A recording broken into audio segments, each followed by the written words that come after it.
Today, on this sacred and auspicious occasion, I remember this one particular thing, that a man from his birth to his death spends his whole life in achieving or trying to achieve something or the other, and the life goes on just like that. As soon as the child is born, it starts crying. Doesn't the child cry as soon as he is born? Give me milk as soon as possible. For milk since his birth, the child is crying. Till the last breath, is it crying and weeping and talking about sorrow, or is it peace, Maharaj? As the child grows up a little, it wants chocolates, it wants toys.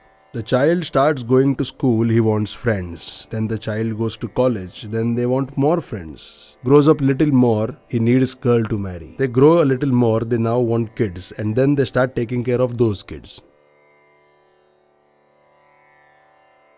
One special thing I really want to tell you, according to your thoughts, the vibrations of your body keep on changing.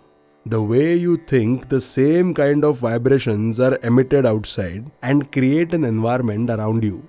You keep thinking problems come to you from the environment. But actually it is the opposite. You create the environment and not the other way around. It's actually the opposite. All the atmosphere in this world is made out of your thoughts. Now in India, in Calcutta, there is a place called Bose Institute. Named after Subhash Chandra Bose ji, it's called Bose Institute. There was this big discovery. In two different rooms, some saplings were planted in some pots. Same plants, the seeds were sown simultaneously, the same type of soil, the same type of water. Two plants were kept separately in two different rooms to observe them. A team of 5 members was recruited, a group of 5 people. These 5 people would go into one of the rooms and tell it to the plants, there is so much suffering, there is so much difficulty, there is so much trouble, there is so much sorrow, there is so much suffering, there is so much difficulty, there is so much trouble. They kept repeating this in front of the plants. These same 5 people would go into the next room and would say to the plants, there is much joy, there is much happiness, there is much rejoice, there is much prosperity, there is much happiness, there is much rejoice, there is much peace, and all these kind of things they told to the plants. When, after 3 months, plants inside both the rooms were examined, in the room where they used to speak about suffering, difficulty, pain and sorrow, the plants inside that room looked pale and withered and lifeless, and the plants in the other room, to which it was told, there is much joy, there is much rejoice, there is much happiness, those plants were looking lush green and were looking very lively, whereas both the plants were planted at the same time. The soil used was also the same. There was no difference in the soil. There was no difference in the time of watering of plants. If one plant was watered at 12, the other was also watered. The only difference is one of the plants were told about suffering and pain. On the other hand, the others were told about fun and happiness. Now, if the vibrations of these words affect also the plants, then if you sit at home and keep nagging about pain, suffering, sorrow and unhappiness all the time, then life would be pale or lush green. I request you to think about it. At least once you have to think about it. Once you really have to think about it. That what do you think 24 hours? Because the people coming in Darbar never look happy and youthful. And that I have observed. You have come here to worship Shiva. Okay, wait, I will explain to you. When you eat gulab jamun, you actually feel happy. Tell me yes or no. You get happy? When you wear good clothes, are you happy? Are you happy? If you get a sound sleep, are you happy?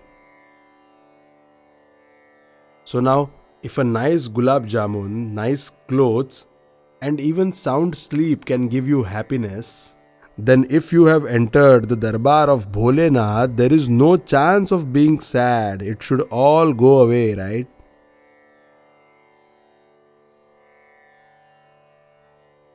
But we all behave like we were born to cry. Like we have come on this earth just to cry. If I console someone who is crying, he will cry more in front of me so that they get my sympathy. But my sympathy is not gained like that. If you are looking for my sympathy, then it's a task. Because then, who is faking and who is real, I can make out very clearly. My sisters, when they meet me, they keep crying so much, saying, Guruji, there is so much difficulty. The same sister, when she leaves the darbar, she is smiling and giggling. I have seen such things. There is no sorrow there, only happiness. What is it? So, one thing I will surely tell you. Who amongst you will agree with me? Those who are watching me on YouTube, my family on YouTube, Instagram, Facebook, Twitter, and my family on social media.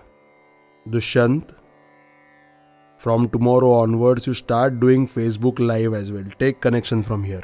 Let the people on Facebook also watch, because people are struggling to watch. Let them watch. Let them enjoy. Let them be happy. Let's do it. Now, Maharaj, I will tell you one thing. Who amongst you will agree?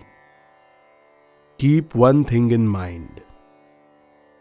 The biggest strength that the humans have is that there exist 84 lakh species of organisms. Only the humans has this strength, and that power is of thinking. What is the power? Come on, now you tell me, can a snake think? Can a frog think? They are always ready to jump. They are conscious only about their body. Nothing else except for the body. Everything for the body. Find nutrition for the body. Find food for the body. Find a mate for the sake of the body so they can come together, give birth to an offspring. Other than all these things, what else do they have? Humans have the power to think. He built an aeroplane so that he could fly. To travel faster, he created cars, taxis, he built bikes. Now you tell me, any animal could have made it? A person who has a power to think, only that person will be climbing the steps of success. That person will be progressing. But now if you see, through the power of thinking, we have made flights, we have made trains, we have made buildings.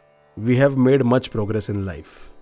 But have you ever seen a dog or a donkey or any other animal putting his hand on his cheek and worrying and crying about what his future will be?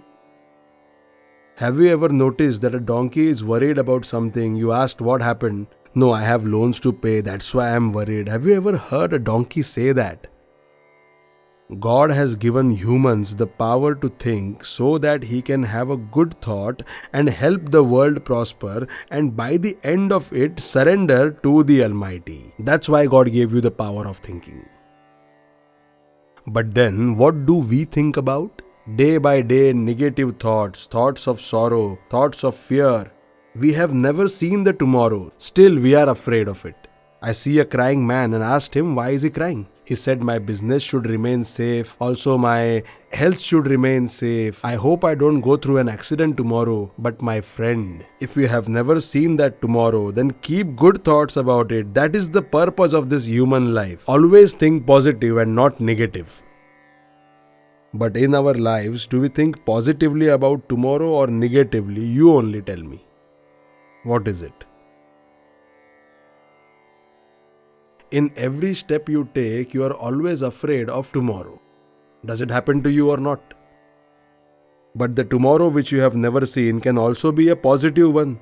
Who has told you otherwise? Did you hear a sound in the sky? Was there a prophecy that said tomorrow is bad one? Or has anyone told you in your dream?